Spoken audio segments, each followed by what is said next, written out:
2010ஆம் ஆண்டு. அப்போது திமுக ஆளுங்கட்சி, அம்மா அவர்கள் எதிர்க்கட்சி.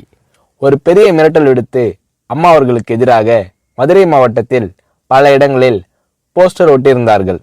அந்த போஸ்டரில் அம்மா அவர்கள் மதுரைக்கு வந்தால் திரும்பி செல்ல மாட்டார், மதுரைக்கு அம்மா அவர்கள் வரக்கூடாது என்று மதுரை மாவட்டத்தில் பல இடங்களில் அந்த போஸ்டரை ஒட்டி பெரிய மிரட்டல் எல்லாம் கொடுத்தார்கள். அதேபோல் ஜெயா டிவிக்கும் மிரட்டல் தொலைபேசிகள், மிரட்டல் கடிதங்கள் வந்து கொண்டிருந்தது. ஜெயா டிவியின் செய்தி பிரிவினர் இந்த மிரட்டல்களை பற்றியெல்லாம் தியாகத்தலைவி சின்னம்மா அவர்களிடம் சொல்லி அம்மா அவர்களின் கவனத்திற்கு கொண்டு சென்றார்கள்.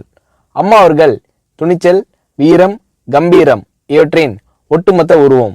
அதனால் புரட்சி தலைவி அம்மா அவர்கள், நான் மதுரைக்கு போய் தீருவேன், பொதுக்கூட்டத்தில் பேசியே தீருவேன், எது நடந்தாலும் எதிர்கொள்கிறேன் என்று சொல்கிறார்கள். ஒரு கட்டத்தில் ஜெயா டிவிக்கு மிரட்டல் எப்படி வருகிறது என்றால், ஜெயா டிவியின் அலுவலகத்தை வெடிகுண்டு வைத்து தகர்ப்போம், அம்மா அவர்கள் மதுரைக்கு வந்தால் ஜெயா டிவியை ஒழிப்போம், இப்படியெல்லாம் நிறைய மிரட்டல்கள் தொலைபேசியின் வாயிலாகவும் கடிதத்தின் வாயிலாகவும் வந்து கொண்டிருக்கிறது.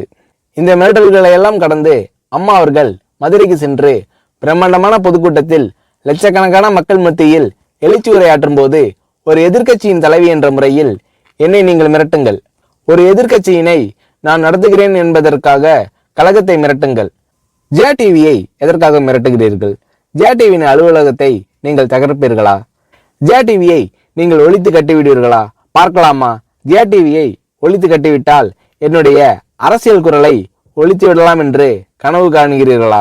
ஜெயா டிவி என் உயிருக்கும் மேலானது, நான் என்னுடைய உயிரை விட அதிகமாக நேசிப்பது, என்னுடைய அரசியல் கரமாக நான் போற்றி புகழ்வது, அதன் மேல் நீங்கள் கை வைப்பீர்களா, பார்க்கலாமா என்று எழுச்சி உரையாற்றினார் புரட்சி தலைவி அம்மா அவர்கள். இப்படியெல்லாம் அம்மா அவர்களின் அன்புக்கும் மரியாதைக்கும் பாத்திரமாக ஜெயா டிவி இருந்தது.